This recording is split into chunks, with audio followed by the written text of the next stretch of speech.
One trait every young player must develop. Be coachable. What's your message to a 16-year-old chasing to be a pro? I'd say don't panic, stay hungry. How do you go from Pulse to Chelsea? That's the thing, it's like the facilities is one thing. You go in there and you're gobsmacked with how good this is. It was nerve-wracking at the start. So yeah, and then obviously the first session.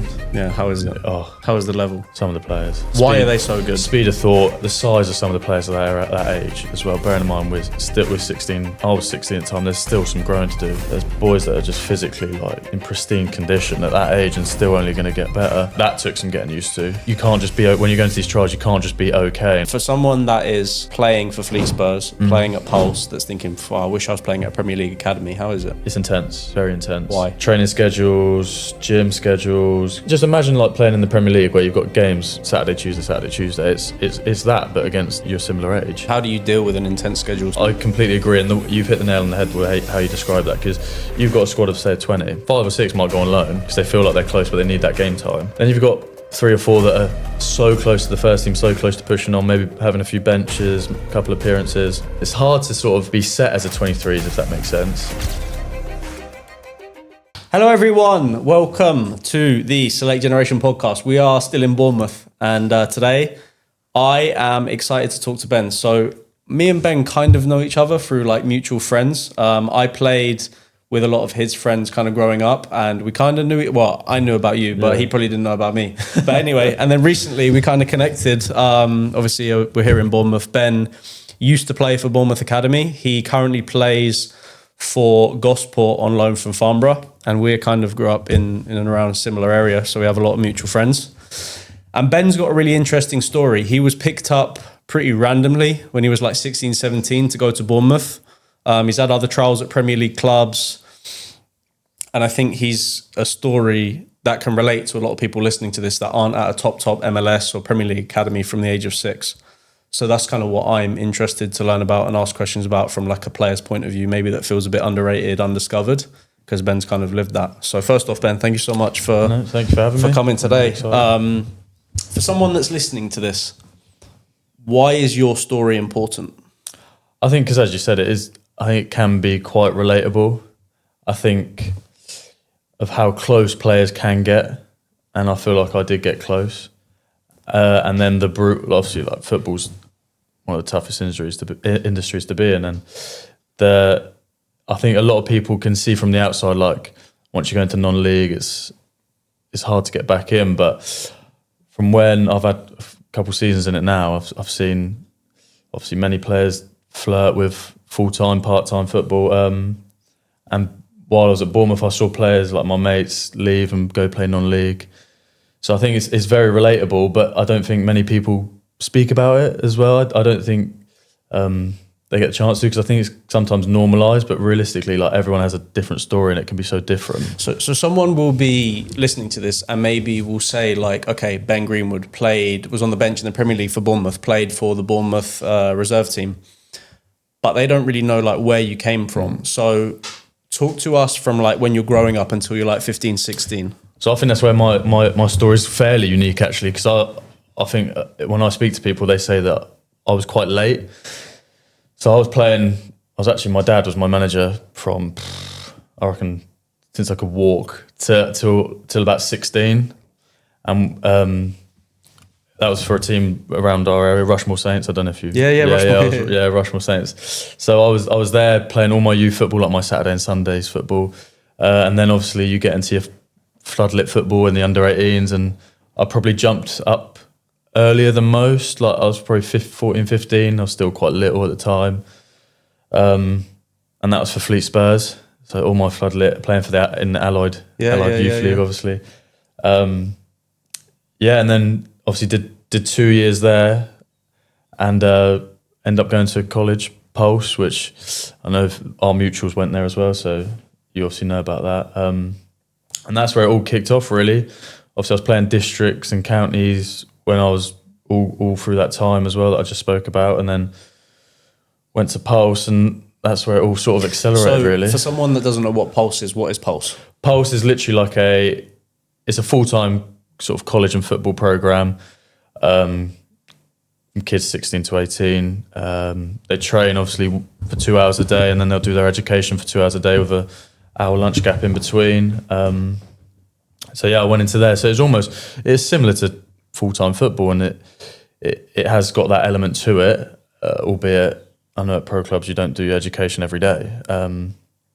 So for people listening that don't really understand what that is, in England we finish high school at 16, and then you have like 2 years before you go to university from when you're like 16 to 18, and you study like A-levels or B-Tech. And the place, that Pulse that Ben went to, was like a full-time football academy for players that are not like at pro clubs, so you could balance your football and education. Do you think that helped you a lot as a footballer? Because I'm assuming in that environment you're training a lot more, probably higher level coaches. Did that help you a lot at Pulse? 100%. I think the main thing was definitely in the physical aspect as well, because I think it's underestimated, like training every day, what it does to your body. So I think for someone, if you just jump straight into that, you'll feel it. But I think with Pulse, obviously training every day and playing the odd midweek game as well, that prepared my body. Well, obviously for the at the time I didn't know where I was going to go, but that prepared my body well. And I feel like when I went into these trials, these clubs, I felt physically fit, rather than like people that train once or twice a week going into these Premier League academies where people are obviously very good athletes as well as footballers. So you go from managed by your dad, U18, Allied League, Pulse, to Chelsea. How does that happen? Well, when I went to Pulse, I ended up playing for the Surrey County, and that's where I understand I got a scout was just watching a game, and I got singled out. And I think usually you're not, as a player, it's always a toss-up whether you want to be aware that people are watching you or you don't. There's a lot of an argument for and against that, but I got told that I was being watched, and I think maybe for 2-3 weeks they came to every game I was playing, and then I got offered it was a 2-week trial initially that could get extended week by week, so I sort of had a review every 2 weeks, and ended up being there for about 8 weeks. That's mad. So because a lot of people might be confused, because like Chelsea are obviously scouting at like U6, under 9, under 10. Why was it just random that he was at your game, or like? It must have been. I think Surrey do have quite a good reputation for footballers, because prior to Pulse I was playing for Hampshire before, because of locations to my school. It's confusing. But when I played against Surrey, they were always very strong. And it gets to an age where academy players can't play county football. So it's pretty much the best that aren't signed. So they were always quite strong. So I think the scout, as a scout, are probably, it's not the last place you look, I don't think. So how do you go from Pulse to Chelsea? Because I can imagine on the first day, there's a massive, because you're not just going to like any football academy. Chelsea, probably the best academy in the world. Yeah. So how is it on day one? Well, that's the thing. It's like the facilities is one thing. You go in there and you're gobsmacked with how good this is. You get breakfast put on a plate for you pretty much. And yeah, it was nerve-wracking at the start, but in fairness to all the lads, like you see these lads that have all their hype around them, they're like so nice and so welcoming to me. I don't know how many trialists they get, do you know what I mean, at that sort of academy. And they were good as goals. So they sort of settled me in quite well. Staff were ledge as well. So yeah, and then obviously the first session. Yeah, how is it? How is the level? Some of the players. You say that and it's obvious, but why? Why are they so good? Speed of thought, and the size of some of the players that are at that age as well. Bearing in mind we're 16. I was 16 at the time. There's still some growing to do. There's boys that are just physically like in pristine condition at that age and still only going to get better. And so that took some getting used to. But yeah, obviously you can't just be, when you're going to these trials, you can't just be okay and like be at the level. What was your mindset going into it? Well, because I'd never done it before, I didn't know what to expect really. And I think that was probably a blessing in disguise, to be fair, because I didn't have any expectations for myself. Obviously knew about so many of the players that I was playing with prior, purely because of like all the youth hype, all the youth football that gets put on social media and stuff. So yeah, it was sort of like the unknown, which I think benefited me in a sense, where I didn't really put any pressure on myself. Obviously, I went there to have fun. I think that's what surprised a few people, because I had a few Chelsea scouts saying we've never had a local boy come in here, and because they buy players from everywhere. Holland and everywhere. If they're tearing it up somewhere, they'll just go buy them at that age as well. So I think they were pretty surprised with how long I stayed in there. Obviously played 4 or 5 games, trial games. We travelled to Vitesse with them to play Vitesse Arnott, which was unbelievable. Scored on my first trial debut, which probably really. Scored against Southampton on my first trial game. I come on and. So why do you think that they brought you into trial? Did they need a left back? Did they need a winger? Did they just think, okay, let's see what this guy is? What was it about you that they liked? I'm not too sure, because at the time in my head I thought they'd just bring me in if they needed me. Do you know what I mean? But obviously they had top quality left back there now that's been playing in the Premier League. So I think they would just it was sort of, I think, obviously because I was a local lad and I was maybe having had a bit of hype around me in and around the area, and Chelsea is the closest academy to me. I think there would be a story behind it if a local lad came and sort of tore it up. But what, you're obviously a good footballer. You're playing, you're scoring on your debut. What was your kind of strong suit or your superpower as a footballer? I'd definitely say I always thought my passing, I was a bit of a technician growing up. I played centre midfield for my dad and for most of my youth teams. Quite energetic. I think my output was pretty good, statistic wise going forward, which then I think is where going into these sort of academies, the defensive side of things, is as a fullback. I was going in there as a fullback, obviously, was where my game ramped up. I think. Why? Just fullbacks nowadays have to be so complete. You see these players that are just flying forward, but also coming back at the rate of knots as well, and being defensively strong in 1v1 battles and stuff like that. And that was definitely part of my game that ramped up when I got to Bournemouth. Just fitness, sharpness, the first 5 yards. I was always quite little, quite slim going into these clubs, and then once you see the gym programs that they get put on. So what are Chelsea doing that Fleet Spurs are not doing? Because a lot of people listening to this will be Fleet Spurs and they'll think, I can only imagine what Chelsea are doing. What is a weekly schedule like at Chelsea? Well, for me, it was pretty much games would vary days. But say for example, if the game was on a Saturday,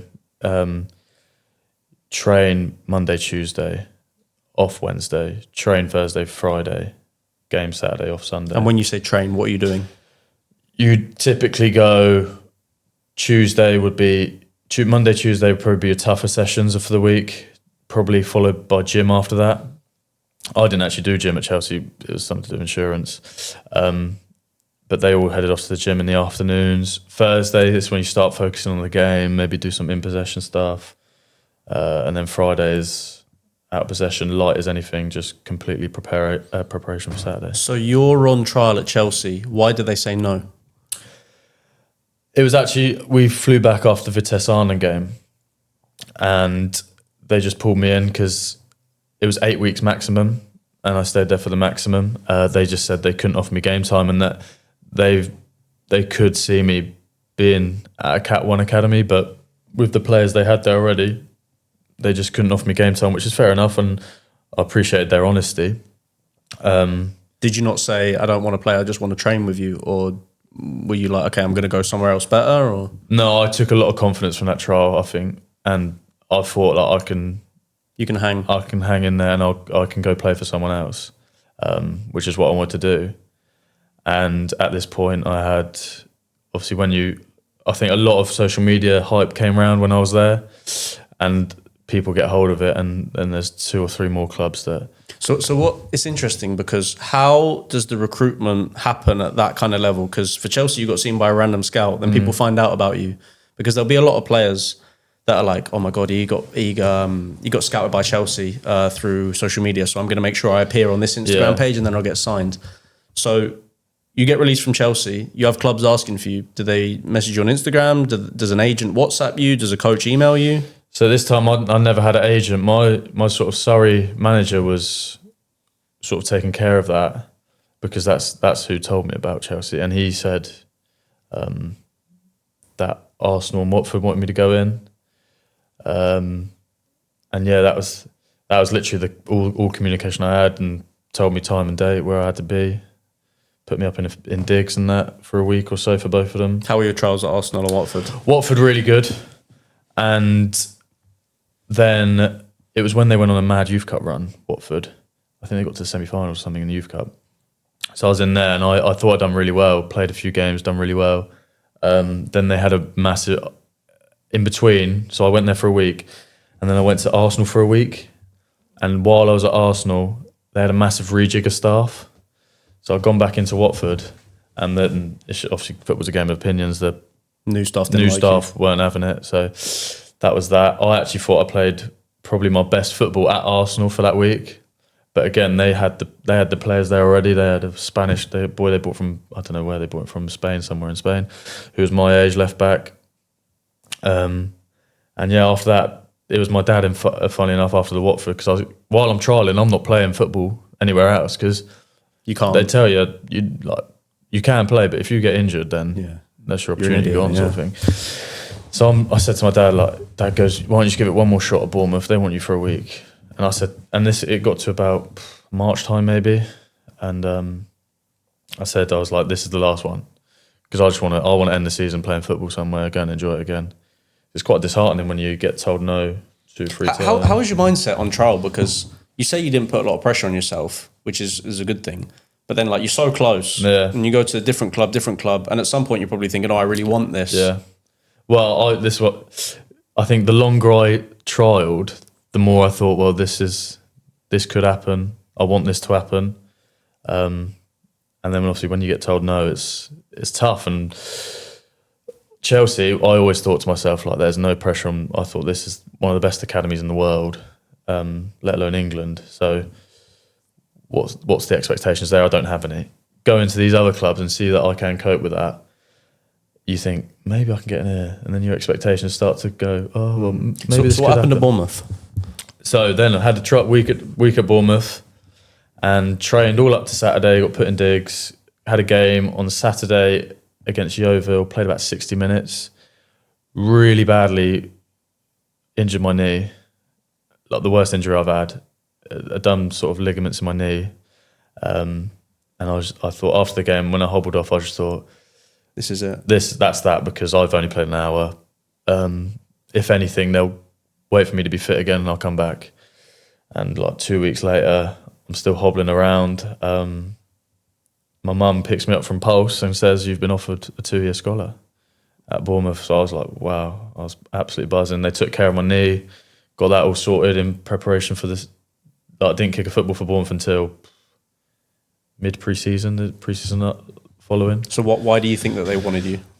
I did feel like I played really well in that trial game. And again, it was a position that they were in need of, which in football, I think is a massive thing. I think if you're needed, then you'll play. But how is playing for a Premier League academy for someone that is playing for Fleet Spurs, playing at Pulse, that's thinking, I wish I was playing at a Premier League academy? How is it? It's intense, very intense. Why?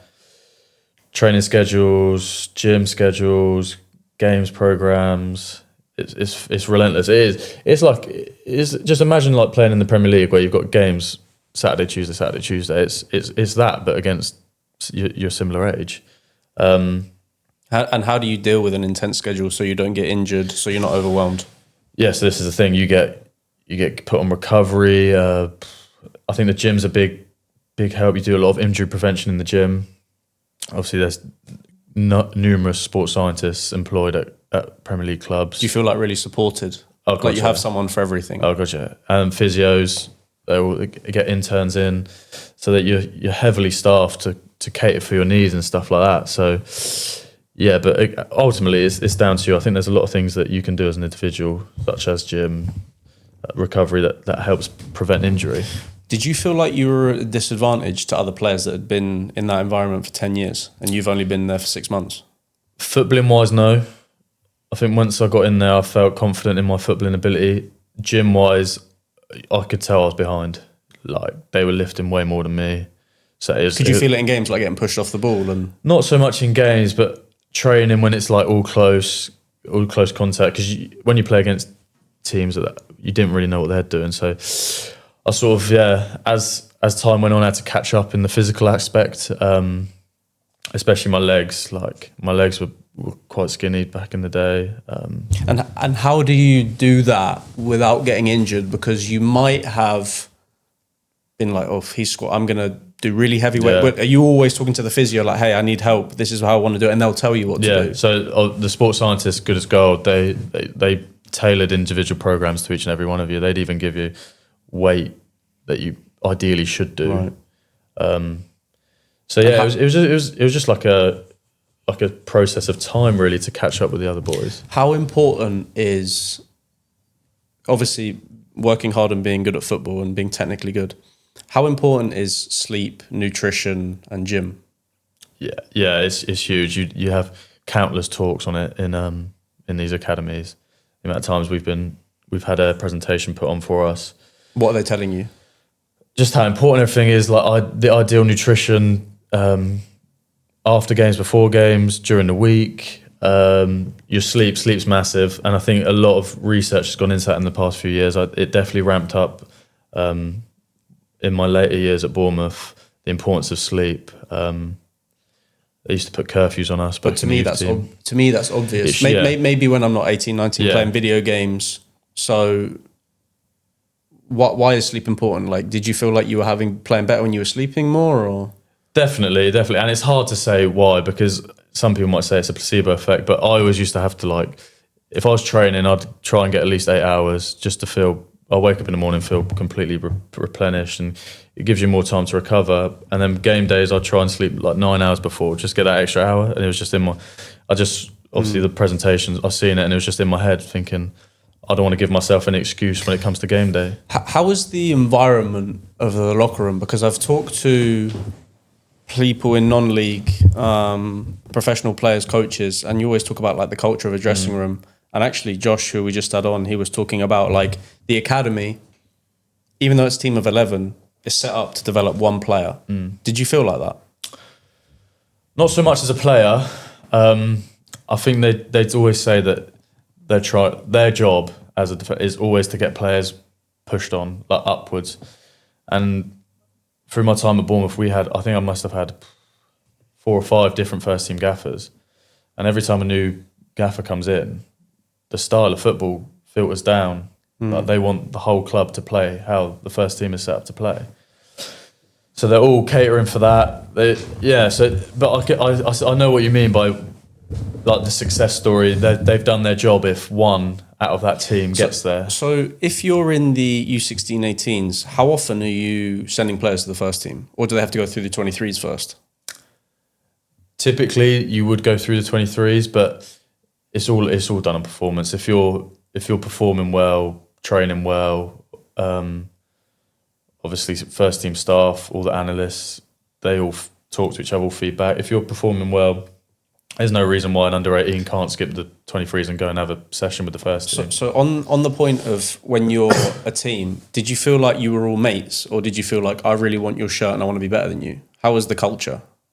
It was a bit of both. It was a bit of both. I got on with all the boys at Bournemouth like so well, but then when you see people in front of you, you're like, I want to be that. Like when I was in the 18s, I wanted to be the 23s left back. When I was in the 23s, I wanted to be the first team left back. So it's always that. But I think if you ask anyone, I haven't come across a spiteful player that wants to get in my shoes behind, because obviously you're not just looking forward, you're looking at people that are younger than you that want your shirt. I've never come across someone that's pulled up trees trying to get my shirt. What is the difference between an 18s left back, 23s left back, and the first team left back? Like, what are the levels to get to? Speed of thought's a massive thing for me. I thought that because I always thought I was technically good enough to cope at any level, but the speed of thought's massive. What do you mean by speed of thought? Just they do things so quickly, like this, what pass they're going to play next, where they're going to position their body, strikers, what sort of finish they're going to do. It's all like that, just like second nature to them. And I think as you go up the levels, that just becomes so apparent. And if I want to get better at my speed of play, speed of thought, what do I need to do? I think you've got to put yourself in challenging situations. I think you... Do you have to play one touch? Don't have to, no. Don't have to, but you can see a picture that's... Obviously, you take one touch and then your picture changes like that and then there's a better pass.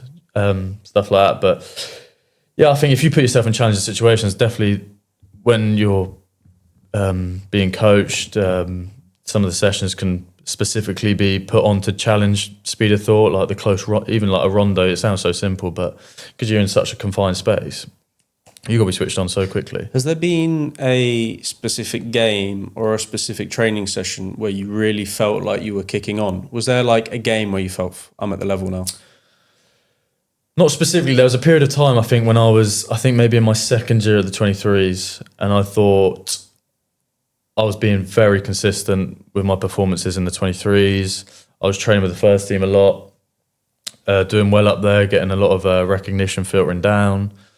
I think probably my second year of 23s where I felt like I was playing my best football in and around Bournemouth. So when you're in the 23s, is it a weird environment? Because you're like, when you get to the 18s, I'm assuming there's some players they get released and they're like, okay, football's not for me. But in the 23s, like you're so close, but there's like a squad of 20. So and you don't really have fans. So everyone's trying to get to the first team, maybe go on loan somewhere, get minutes. People might be frustrated. The coach doesn't know if how is the environment in the 23s team? Are you trying to win games or are you just trying to develop? Definitely still trying to win games. I think for me, I've always said that you're playing well when you're in a winning team. And I definitely played my best football when we win games. But as environment-wise, it is a weird one, 23s. I completely agree. And you've hit the nail on the head with how you describe that, because you've got a squad of, say, 20. 5 or 6 might go on loan because they feel like they're close, but they need that game time. Then you've got 3 or 4 that are so close to the first team, so close to pushing on, maybe having a few benches, a couple of appearances. And then you've got 18s filling in the gap. So it's hard to sort of be set as a 23s, if that makes sense. There's a lot of changing. A lot of change, yeah. I can imagine it's tough as a coach of the 23s team because of managing. Because of how late sometimes people get called into the first team day of a 23s game, and then you're thinking, well, someone's got to fill that gap. Yeah. So yeah, 23s is a weird one, but that's why they put on all these Premier League 2 leagues and stuff like that. So if I am, when you've gone and trained with the first team, we talked about you going from Fleet Spurs to Chelsea to Bournemouth, 18s to 23s, 23s to first team. Well, that's like the peak of football when you're going in and training there. How is that different to anything you experienced before?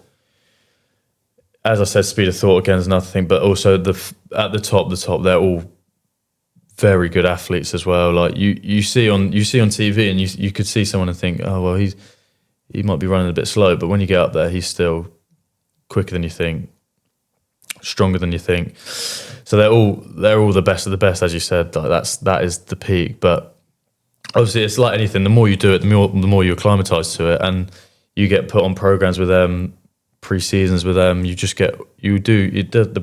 gap does bridge, but yeah, that is. I would say that. How is the? I want to talk about training too, because I'm interested to know, like, tactically how the sessions are, because obviously when you're playing in that environment, the players are really good, but that's also the best of the best coaches. So what are the coaches of Premier League teams doing that the coaches of U18, U23, Fleet Spurs are not doing? Like, how is a training session tactically? What are they doing differently to win a Premier League match? Well, as I said earlier, I've been there and I've trained under about 4 or 5 different first team gaffers there, and they've all been so different. A lot of them have been so hands-on, so much detail. Some might be massive on like sports science, so they might run you more than the others. Sessions in their self might be so specific again, because first team, the only thing that matters is 3 points on a Saturday. So the whole week is geared up to that, and you could be doing drills. You could be doing a drill within a drill that is, you think, oh, their right centre half's their weak point. You could be doing a drill within a drill that's focusing on that's where we target. So everything's so much detail goes into it, and that's definitely, as I said about the schedule earlier, like it comes to a Thursday and Friday, a lot of it is just info, get into your legs, mind muscle, think this is our trigger, this is where we're going to hurt them, this is where they can hurt us, we can be ready for that. So I just think it's all the detail, but I've come across youth team coaches that mirror that detail, because the whole point of the first team is to filter down. Well, it was at Bournemouth anyway. Like the 18s wanted to play like the first team, the 23s wanted to play like the first team, so it all filtered down. So yeah, the coaching style is not too dissimilar, but personalities and stuff very different. I want to ask you about like egos and characters in the first team, because I'm sure that there are players probably that think, he's just into like field training, and maybe they would like be disrespectful, or I don't know. What is like a character of a Premier League footballer? Like, how are they like as a person? I got on with, it's going to sound so boring, but I got on with all of the they were so good.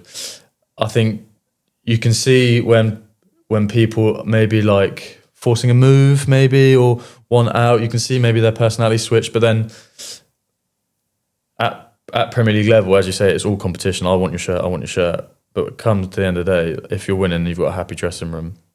And I understand if people aren't playing, they're gonna kick up a fuss. But as a young lad, obviously, I didn't manage to start over any of them, so I didn't really get any of the brunt of it. But I saw nothing that could indicate a sort of a bust up. But obviously, I saw arguments on the training pitch all the time. Like that happens. But like anything personal, I didn't see anything personal. So you are close to the first team at Bournemouth, and then what happens? Do they tell you no? Do they tell you we want you for another year? Do they tell you we're going to loan you? How did your time at Bournemouth end? It ended by, I had just got offered the season prior, a new deal of 1 year with an option of one more. And that summer, I didn't train with the 23s until well into the season start, and I was constantly with the first team, in and around it, really enjoying myself. I think I got on the bench a couple of times at the start of the season, then went back down to the 23s, trained there till about Christmas time, then was back on the bench, injuries hit. Gets to January, and they said, we think the best for you is to go on loan for this part of the season, January to May it was, I think. And that was to Eastleigh. And yeah, that loan probably... How did you feel when they told you that? Did you agree? Or I agree. You wanted minutes? Yeah. Because I was getting to an age where I wasn't going to be at Bournemouth forever. I needed to get some games under my belt. So yeah, I completely agreed with him. I was a bit gutted that it was for such a short period of time. I'd have liked a full season, but then I had the best experiences going to these Premier League games, like travelling with the team. I had the best experiences with that, so I wouldn't trade that for anything. So I got on it, and while I was on loan, the manager at Eastleigh that signed me got sacked, and then after that, it didn't go as well as I probably wanted, and as Bournemouth would have expected, I don't think. What league are Eastleigh in? They're in the National League. So you go from a Premier League team to a National League team. How is that? Because I'm sure they don't have the same facilities. Like how? No, facility-wise, no. Schedule-wise, very similar. Again, they're full-time. Standard-wise, you've got some big teams in there. Obviously, teams that are pushing to go League Two, teams that have got a lot of money. Did you feel like that was a good level for you? Did you feel like you could compete at that level? Because it's a different game, isn't it? It's completely different, and it was, by any means, it wasn't easy. And I think the best of the best would go in that league, and then you notice that they're the best of the best. Why? Because if I am a Premier League footballer and I drop down National League, was it 3, 4 divisions, 5 divisions? Surely you should have been the best player on the pitch. Obviously not, but surely on paper you should be the best player on the pitch. Why is it a different game? It's just the different styles that the National League is by far the most diverse league I've ever been in terms of philosophies and styles of play. Some teams will play like prime Barcelona and just pass you off the pitch, and some teams will just absolutely lump it to a brute up front. So it's the styles and dealing with that. And sometimes, obviously, leagues like that, you could be out of the game for 45 minutes and think, I haven't touched the ball here for so long, and stuff like that. And I've said, like, the established Premier League players, obviously, they'll go down to that level and think this is easy. But for young lads, I think definitely going out to them leagues and getting massive game experience under your belt is such a good thing when you're in and around it, but not quite there. Obviously, there's loads of young players that fly onto the scene, but that's not always the case, and definitely weren't my case. Mine was so gradual. So you're bouncing around non-league, and at this point, so what happened? Bournemouth say your loan didn't go well. Yeah, so they obviously knew it didn't go to plan. I was communicating with them during my time there, and Eastleigh season finished actually before Bournemouth, so I go back into Bournemouth because I'm still contracted there. And I just got pulled in for a meeting. I sort of had the feeling, so it didn't really come to a surprise. Just the way the club was moving. Obviously, Bournemouth have made massive steps in the last few years.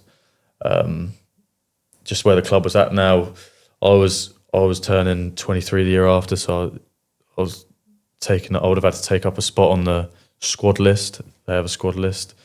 I kind of always had the feeling that. And at this point, you've only done football, so it's not like you could go to uni. You'd have to pick on another job. So, like, are you stressed? Are you positive? Like, initially, quite excited. Really? Yeah, quite excited to move. New chapter. Yeah, move elsewhere. See what the next stages are, and then as the summer goes on, and you sort of clubs are sort of coming and going. You don't know. You saying no to a few clubs and then holding out. How is it like as a free agent? Because for someone that doesn't know like how transfers work in non-league, I'm thinking, okay, Ben, you've just been released by Bournemouth. You've had Premier League appearances. You've been on loan at Eastleigh. Clubs must be calling you. Did you have an agent? Were you doing it yourself? Do they message you on Instagram, on WhatsApp? Like, for someone that doesn't know how like transfer market works and you're a free agent, what was it like? At the time, I had an agent when I first left, so clubs were contacting them, but I also had a couple of clubs ring me personally. But as a free agent, it's always the old, because I've been to these non-league leagues for such short amount of times. I didn't have a massive CV in them leagues, and I think a lot of time people do look for experience, and I get the image of like a Premier League footballer would have coming down to it, because some Premier League footballers would come down there and just breeze it. Do you know what I mean? But for me, I had clubs ringing me, had my agent speaking to me about clubs as well. But it was always like, how long do you say no for before the one that hit, like the one that you think that's right? Because you got clubs that are thinking, like, arrogantly, me at the time, I'm thinking, I'll say no to these clubs because I think maybe someone else higher up will come in. And as the time goes on and it gets close to the start of the season, start of pre-season, you're thinking, well, these clubs might not ring actually. So that's when I delved into part-time football, really. How was that mentally, going from full-time to part-time? I didn't really think about it too much at the time, because in my head I was thinking about the league I was going in. I was quite excited by the league I was going in. I was going into the Conference South, and there's some big teams in there. And I think it took me some time to adapt to training part-time. How? Just my conditioning. At Bournemouth, bar that knee injury that I mentioned, I was pretty robust, available most all the time, pretty much. And then, ironically, I don't think it's ironic or coincidental. I think it's purely just part-time. My body didn't acclimatise as well as others, and I got a few niggles last year that are just probably avoidable if conditioning properly at part-time. That hunt stamped my year slightly last year, which was annoying. But yeah, it is tough. That was definitely my coming out of there.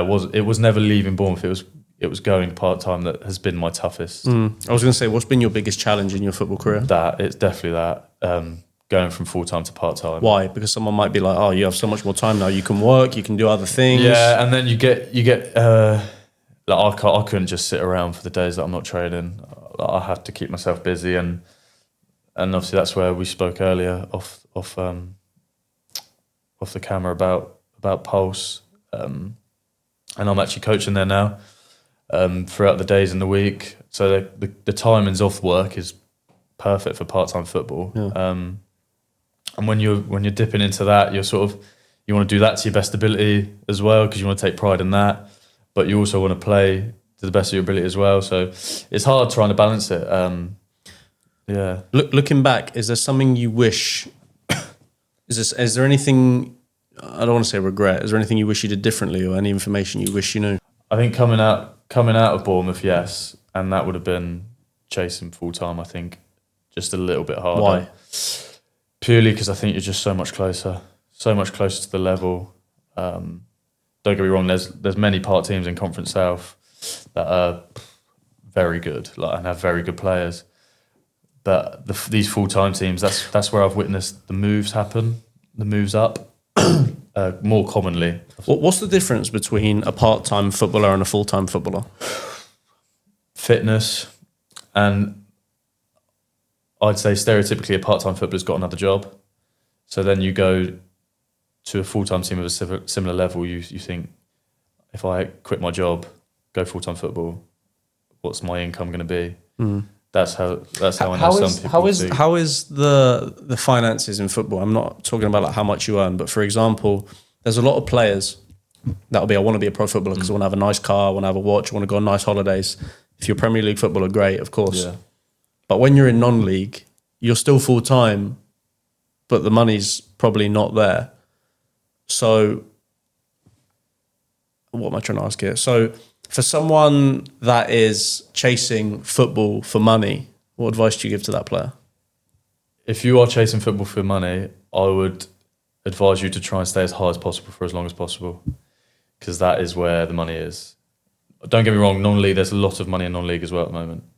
I think non-league is growing massively. I've seen it the last few years. I've had a lot of mates to play in it, so I've always kept tabs on it, and non-league's getting bigger and bigger, and a lot of investors and a lot of teams are trying to go full time, and to do that, are going to have to pump money in.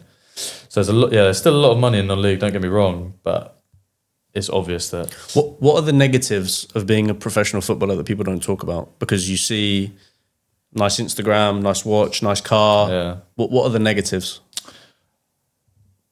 As you say, you get an image put out there, and that doesn't always tell the full story. I think there's a lot of times where footballers struggle mentally, mostly. I think it could be for a number of reasons. Like, you could be on the injury bed for God knows how long. Contract length. It's hard to have stability when you're not at the top levels. I think a lot of the lower down the league goes, you get 1 or 2 years, and a lot could happen in 1 or 2 years. Why do you still play football? Why don't you focus on coaching? Because I'm still so competitive, and I don't think for as long as I can, I don't think I'll ever give up football. Why? Playing, just because I've been doing that since I absolutely love it.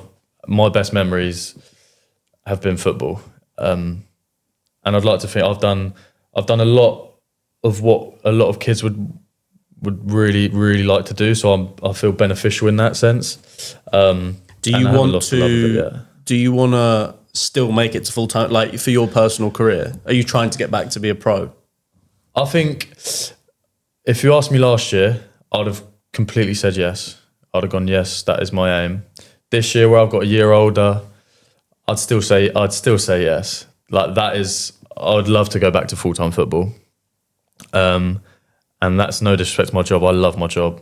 My job last year was a tough year for me, injuries and all that, and my job kept me happy for a long time. But my dream was always to be a footballer, and the higher I can play, the better for me. So how do you understand your level? Because there'll be a lot of players that are playing step 6, step 5 that want to go and play in the Premier League, and maybe they can, but that's obviously difficult. You're playing step 3, you've played National League, you've been involved in the Premier League Academy.